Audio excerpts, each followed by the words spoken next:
a KQED television production. It's like holy mother of comfort food. Throw it down, it's noodle crack. You have to be ready for the heart attack on a platter. Okay, I'm the bacon guy, right?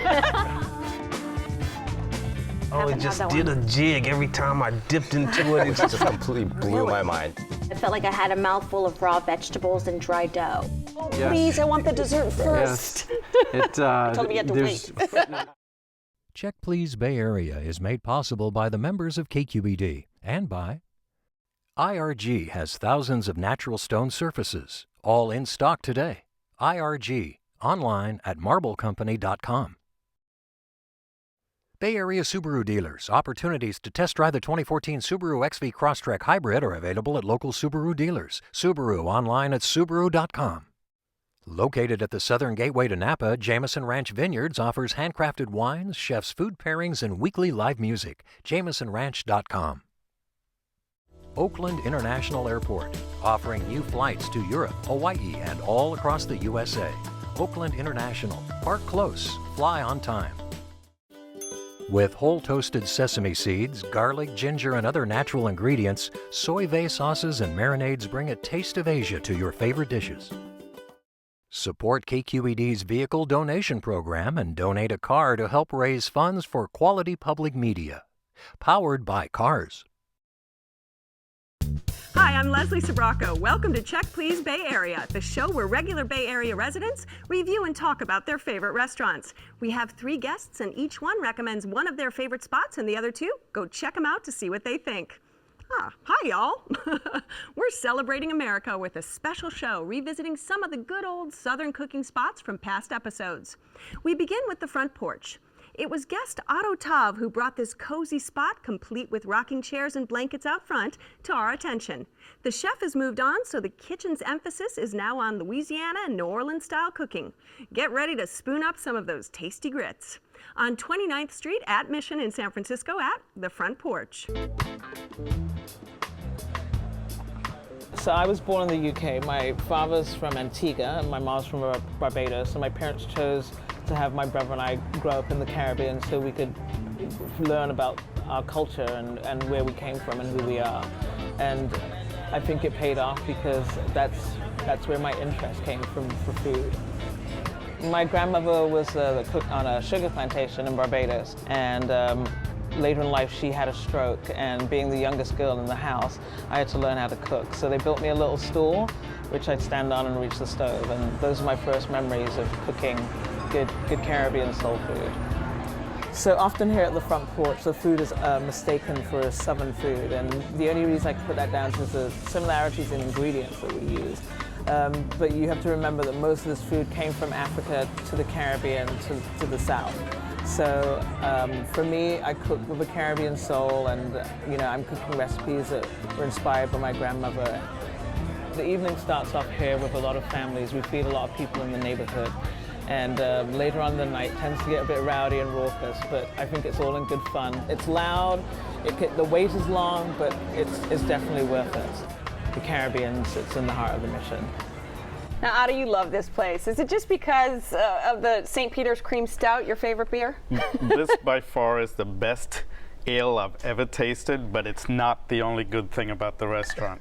It just complements every dish that they make at the restaurant. It's I love a man who brings his own beer to our table. That's fantastic. You've got to taste it. All right, I'm passing it around. We'll each take a slug. So tell us about the food at Front Porch. It's kind of nouveau Southern with soul and Caribbean, and it's just a melange of all these different tastes, and everything is slow cooked.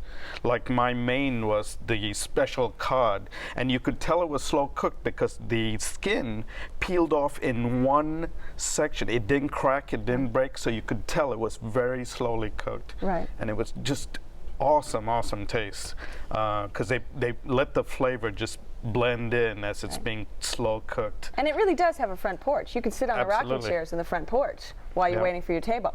The front porch is great. Yeah. It's a really nice place to wait. If you're going to go there, especially on the weekends, you're going to be waiting, so be prepared for it. The front porch has great rocking chairs. I went with my 3.5-year-old daughter. She sat in a little rocking chair, just her size, and she really loved rocking. So the front porch was really terrific. I actually saw somebody sitting out there, and they had brought her a sort of rag-style quilt to sort of keep her warm, you know, against the San Francisco fogs. And I thought that was a really They great, actually have a great quilts touch. inside too. They'll bring it out if you ask Yeah, for it. that must be what I saw. And you walk in, it's got these low pressed tin ceilings, red and black check floors, so it feels almost like a speakeasy. It used to be the garage, I think, of the building. Yes. Is that what it was? Yeah. It's an Edwardian above. So. Yeah. Well, and I love in the rear dining area, they've got the banquettes that are car seats. Did you sit at those with seat belts and everything? So I thought that was really kind of Well, when you drink too much St. Peter's Stout, that way you don't fall out of your chair. There you go. If you can strap yourself in. All right, tell me about some of your favorite dishes when you went. Well, you know, we actually had an amuse-bouche. It was really, really good. It was a salt cod that was mashed with sweet potato and topped with an arugula and red pepper salad. And it was really good on these sort of olive drizzled toasts. That was just a perfect kind of combination of flavors. And it was unexpected, and it also let you know that the chef was willing to take risks, and there was more going on than just kind of standard soul food preparations, that there really was kind of a creative mind But it at is work. a rather eclectic menu. It isn't just pure soul food. Yes. Sure. Now, Michele, jump in here because you said you brought your 3-year-old And my 2 other kids. and your 2 other kids. And I'm so sorry. I wanted to like this restaurant so much. I live in the neighborhood. I almost could walk there. I had heard wonderful things about it, and there were so many things I disliked. I really thought I was getting Southern comfort food. What I got instead was more West Indies, Caribbean food, and it mostly was just flavors I didn't like. And so I can't Well, what say, dishes did you have? we tried the duck pate, which was nice. It came with a mango chutney, and I just didn't like the combination together. The West Indies chips were nice. The plantain cakes were served with a creme fraiche and a mashed avocado, and they were very good. I think they were probably the high point of the dinner for me. Unfortunately, there were these 2 teeny weeny little cakes, and it wasn't even enough to try sharing. So what about the conch fritters? Did you try we those? didn't try the conch fritters. And the pork dish? I mean, it was My 10 husband had inches the long. pork dish, yeah. and he said it was very good. We ordered a bucket of fried chicken, which was 8 pieces, and I thought, oh, this is great. And I shared it with my 2 youngest children, and my one son ate most of the chicken because he was hungry, and there wasn't enough food for us. And it took So not 20 big minutes plates. to get there, and it was $30 for this bucket of chicken. And I have to say, the breast pieces were this big, and it was so loud. We couldn't hear each other. The waiter couldn't hear us.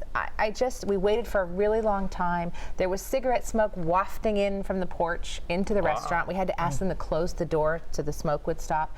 And I wanted to like it so badly, and I just didn't. The high point for me were the plantain cakes and this huge red stripe. So I don't know if you have to like maybe drink enough. Red stripe takes first. the pain away. Maybe you can drink enough first, and then you don't mind the portion size. See, I have to jump in though, because I mean, I had the molasses brine pork chop, and there's no complaints about the portion size with that. I mean, that is a big My hunk of husband meat. had it. He said it was really good. Yeah. He said, but it didn't compare to Ana Mandara's. So, and I think that's his standard. So, All right, Otto, come on, get back in there, guys. Come on. I beg to differ because I mean I loved all 3 restaurants, but I thought this for Southern soul food, it was phenomenal. I mean, the pork dish was huge. It's like 10 inches long and ½ inch wide. And really good. Like, I don't know what molasses brining is, but yum. And grits. Exactly. Get some Grits. Oh my God, the grits I like cheese, grits. chock full of cheese. What's not to like about the like grits grits. porridge? Right. Yeah.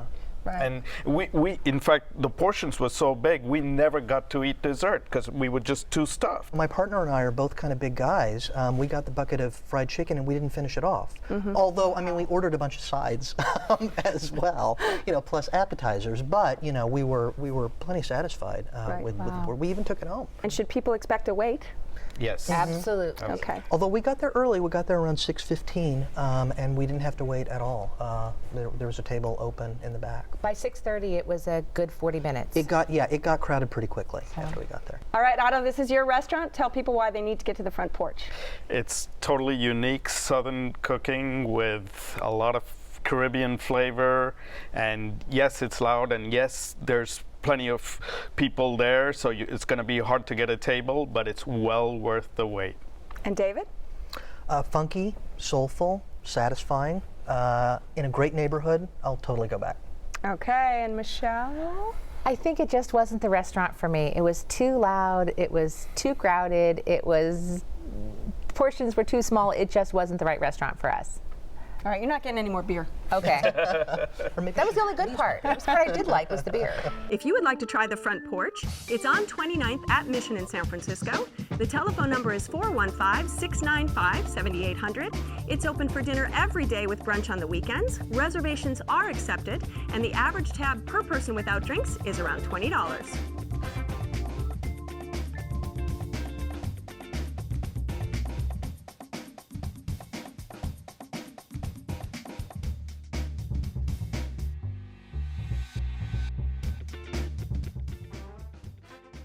Next, Kevin Corbit craves barbecue and chooses Memphis Minnie's barbecue joint for meat cooked low and slow, just like they do it in Tennessee.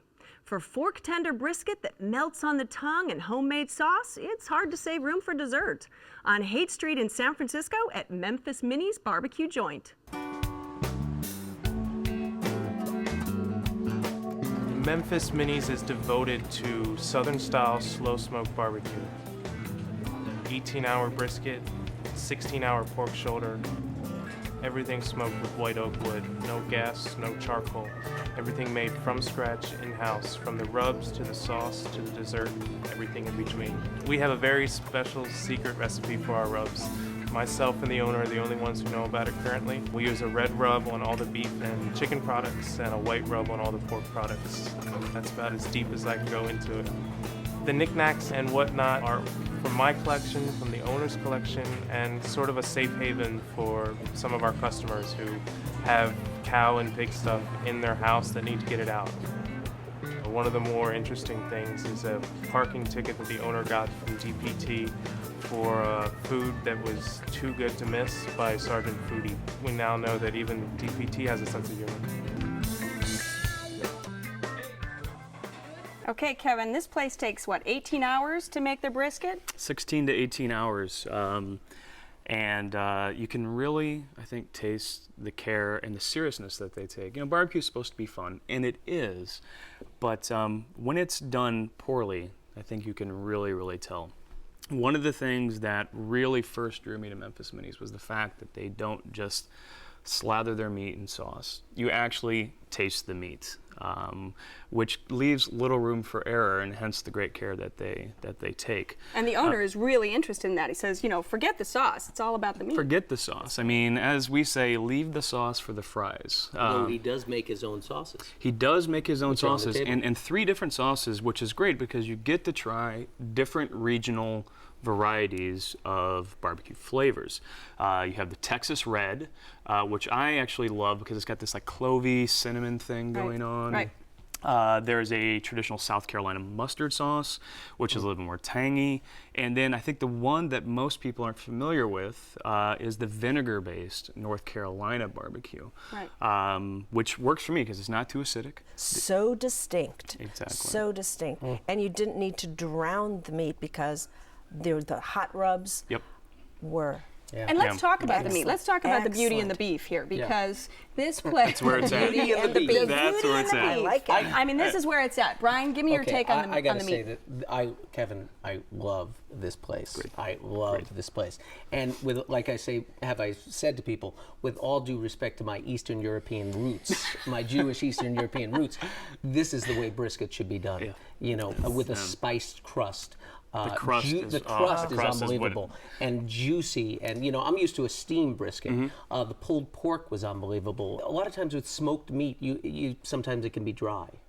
This was just succulent. Or too smoky. I mean, he only uses white oak, which gives it this kind of subtle. You can get the smoke, but it's not bowling you over with the redolent, flavor. and yet it's not. It doesn't overcome. I had the rib, and that wasn't as moist as I would have had. I would have preferred, but I was a happy camper. I mean, 3 meats, are you kidding me? And the other thing I love is it doesn't stop there, because I think the sides are genuine. The sides are wonderful. And that is really the definition, right, of a barbecue place, is what is their coleslaw like, or their what potato do you bring salad? in with their coleslaw and the greens. The greens, the pot liquor greens. And they make everything in-house. Right. The pit smoked beans. When you get a nice hunk of meat, exactly, you need to refresh your palate a little bit with either a beer or the coleslaw, right? And, well, speaking of beer, we have to mention the sake. The sake really goes with meat. You would never think that, would you? Now, do you have it? Do you have it regularly when you go there? Because when I was so skeptical. I thought I needed to drink beer. And I was so skeptical. I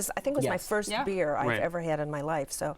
Well, the beer works well, and I was so skeptical. It was the first beer you've ever had in your whole life? Yeah. Congratulations. Mary Jo. It was good for me. You're a virgin. No longer. It was good for me. And let's talk about the atmosphere, because it really is a casual. It's gritty. Bring your buddies. It's in the middle of the Haight. Picnic tablecloths. You get a roll of paper towels. You get the sauces right there. I didn't think it was gritty. I thought it was down-home-dinette. It was comfy. What I liked was the magnificent diversity of the place. It was friendly. It was jumping. It was fantastic. And talk about price. Because value for the money here, that's one of the reasons why I love it, because I can go get a top quality piece of beef with 2 sides, a piece of cornbread, and a beer, and after taxes I'm going to pay under $20. And I guess I forgot about the desserts, because I usually throw desserts? Did you have the deep fried peach pie or the pecan pie? I had that, and the scratch pecan pie. The scratch pecan pie. Oh my Not too sweet. It's got this great spice to it. My companion said, who is from the South, said it was the best pecan pie he ever had in his life. So now I know what to get him for his birthday. Did anybody have the banana pudding? Banana pudding. I've said it to more than once. They should give it to leaders of the free world. Bring them together. Bring them together. Get something done. Bring them together. I mean, the banana pudding and the fried peach pie. The fried peach with the 2 little turnovers, the powdered sugar. Little empanadas. It borders on sexual. Actually, this is your spot. So wrap it up for us. If somebody wants to go, what should they look for? It's a down-home place that takes their food very seriously, and with the homemade sides, the homemade desserts, and the perfectly smoked meat, it's an ideal comfort food place. Okay. Would you go back? It's authentic barbecue in San Francisco. It's the real deal. Just go. It's fantastic. It's great. Okay, Mary Joan, now that you're no longer a beer virgin, what do you say about Memphis Minis? If I was in the Haight, I would absolutely go back. It was absolutely wonderful. And parking was easy. It was easy to get to. So there you go. If you would like to try Memphis Minis barbecue joint, it's on Haight in San Francisco. The telephone number is 415-864-7675. It's open every day for lunch and dinner, closed on Mondays. Reservations are not accepted, and the average tab per person without drinks is around $20.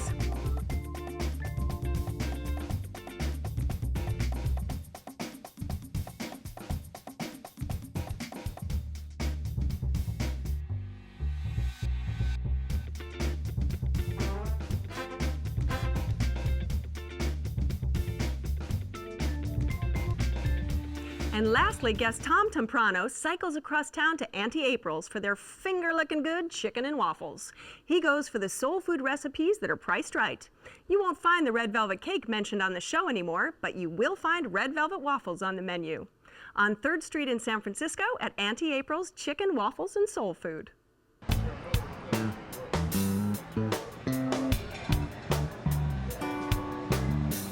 I didn't name myself Auntie April's Chicken and Waffles. The customers did that on their own. They really like our chicken and waffles, and they write about our chicken and waffles, so I became the chicken and waffles spot. I really love to cook. I grew up cooking in my grandparents' kitchen. My grandmother is from Texas, and my grandfather is from Louisiana, so I sort of infused both of those styles of cooking to come up with the flavors that you taste today. I'm really delighted to have been able to open a restaurant in my community because there's not very many soul food places around. People can come and relax and enjoy great food, congregate, and have a great experience. Auntie April's is a family-owned restaurant. We work really hard together as a family to set an example for young families and people that come in to dine with us. We're here 7 days a week serving the public, and I'm just blessed to be able to have them here to help me because it's a heck of a job by yourself.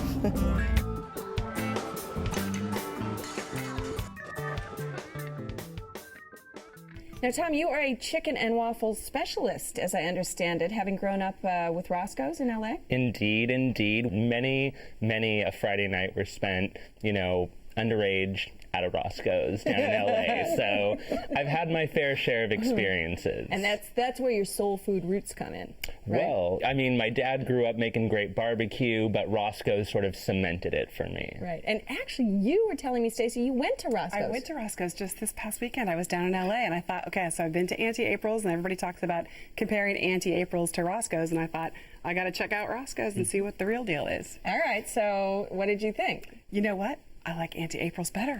Ah.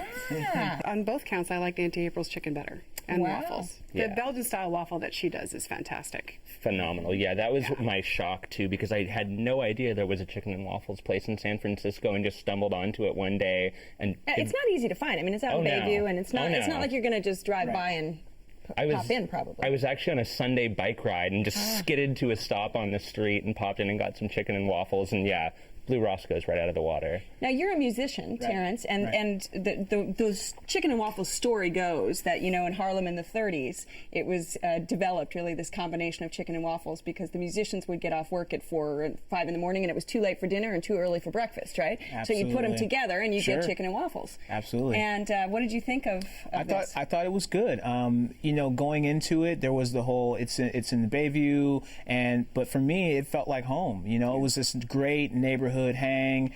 Restaurant was, real nice and open and spacious. Everyone was really friendly. I like the Belgian style waffle. Full disclosure, I'm not really as much of a waffle guy. I like pancakes, so I did order a side pancake. And the pancake was fantastic, actually. Good to know. So if you're into, maybe like thin, crispier waffles, this might not be the place because this it's is pretty doughy nice, and thick, fluffy Belgian style waffle. The syrup, it wasn't my favorite, but it was still very good, right? And actually what I liked was the hot sauce. It was like the hot sauce comes in this nondescript big red bottle, and I had chicken and waffles, and I just dumped it all over the chicken. It was fantastic. And for me, because I also got a side of yams, right? Sweet potatoes. You were carbo loading for a run there, I was carbo loading. Well, you got to taste it because actually, interesting, when I first got there, first thing I saw caught my eye was catfish on the menu. But I said, I'm going to go with the chicken and waffles because that's what we're here. Gotta do it. But I had to get a side of something that was a little soul food related. So I got the yams, and they were fantastic, like cinnamon, brown sugar, butter, really, really good. And so kind of cubed. Cubed, yeah. So I would actually go back to have the catfish and do the yams again, definitely. But the chicken was good. It was lightly battered. Yeah, it was really nice. Very fun. And what about you? You go again and again. Yeah, So well, I've had all those things, actually, except for the pancake, which will happen next time. And I actually got the catfish the last time I went. I got the catfish dinner, which came with 2 sides, and was something like $11, which is just ridiculous for that much food. And their catfish actually has a cornmeal batter to it that's really light, really delicious. As much as I love soul food, I'm not a fan of grease. And Auntie April's, though, they go real heavy on the butter on those waffles. Not light in that regard. butter is but a health food. Did it is. you know that? It is. It's a health food. Real it's part of my diet. Yes. Special diet. Yeah. But actually the catfish was just so light, and I went with the yams, which I've had before as well, and they are perfect. So syrupy. They're always put me on the verge of a diabetic coma. But I can't stop ordering them. And then I got the mac and cheese as well, which I don't know if either of you had a chance to try, but is really that just like good, well-seasoned, kind of almost crunchy mac and cheese that you just, really shouldn't be eating after you've already had 4 pieces of catfish and a bunch of yams and have designs on that red velvet cake behind the counter, but you can't help but finish it. Red velvet cake is my favorite. I'm definitely going to have to take another stop back because the catfish is supposed, when you're frying it, it's supposed to be in that cornmeal, so that's a good tip. And then when I went to pay at the counter, I saw that they had this massive red velvet cake sitting behind the counter that I didn't see at first, and I had too much. I couldn't eat it, but I had my eye on it, so I'll definitely go back. So plenty of reasons for me to go back. I'm not in that neighborhood too often because I'm in the East Bay, but if I'm ever even close, make another stop there for and sure. And Stacy, what did you think of the neighborhood?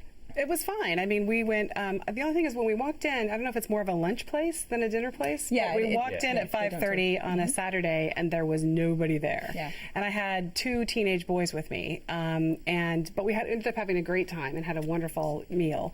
We did try the red velvet cake because my wife is a huge fan of red velvet cake. And it was a little disappointing, actually. It was beautiful and it was huge, but it was just a little bit dry. So I don't know if it was intended to be consumed earlier in the day, but that was probably our only disappointment, was the dryness of the red velvet cake. And what about value? I mean, this is a place that, boy. I fed 2 teenage boys and 2 grown girls for $38 total. Yeah. Hard to go wrong with that.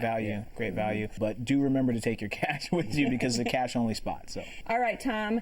Auntie April's is your place, so wrap it up for us. Sounds good. Well, Auntie April's, again, as we've all said, is a place to get really good, clean, tasty, affordable soul food in San Francisco. It's in a neighborhood that not a lot of people venture out to, but if you take the time to go there, you certainly won't be disappointed. All right. And Terrence, your thoughts?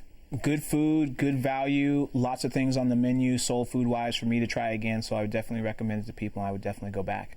And Stacy, what about you, Fran? Fantastic chicken and waffles. If you've never tried it, you should go. The lake of butter on the waffles with the syrup mixed in is just a thing of beauty. If you would like to try Auntie April's Chicken Waffles and Soul Food, it's on 3rd Street at McKinnon in San Francisco. The telephone number is 415-643-4983. It's open for breakfast, lunch, and dinner every day. Reservations are accepted, and the average tab per person without drinks is around $15. And now they accept credit cards. Well, now that y'all are craving Southern flavors, it's fun to look back and make plans to try these places one more time. Tom Temprano and the Fixins served up at Auntie April's Chicken, Waffles, and Soul Food, Otto Tav and the down-home cooking and hospitality at the Front Porch, and finally, Kevin Corbit with his Tennessee tastes at Memphis Minnie's barbecue joint. Did you enjoy this show? Let us know by visiting our website at kqed.org/checkplease. It's where you'll find a lot more information and details on all the restaurants featured in every show. You can even watch every episode again and again and again. And don't forget, you can stay in touch with us via Facebook and Twitter. So join us next time when 3 new guests will recommend their favorite spots right here on Check Please Bay Area. I'm Leslie Sbrocco, and I'll see you then. Cheers. This show is available on demand and online. To watch an episode, find restaurant information, or to apply to be on the show, go to our website at kqed.org/checkplease. You'll also find us on Facebook and Twitter. Check Please Bay Area is made possible by the members of KQED and by IRG has thousands of natural stone surfaces, all in stock today. IRG, online at marblecompany.com. Bay Area Subaru dealers. Opportunities to test drive the 2014 Subaru XV Crosstrek Hybrid are available at local Subaru dealers. Subaru, online at subaru.com. Just 45 minutes from the Bay Bridge, Jameson Ranch Vineyards offers handcrafted wines, chef's food pairings, and weekly live music. JamesonRanch.com. Oakland International Airport, offering new flights to Europe, Hawaii, and all across the USA. Oakland International. Park close. Fly on time. With whole toasted sesame seeds, garlic, ginger, and other natural ingredients, soy vey sauces and marinades bring a taste of Asia to your favorite dishes. Support KQED's vehicle donation program and donate a car to help raise funds for quality public media. Powered by Cars.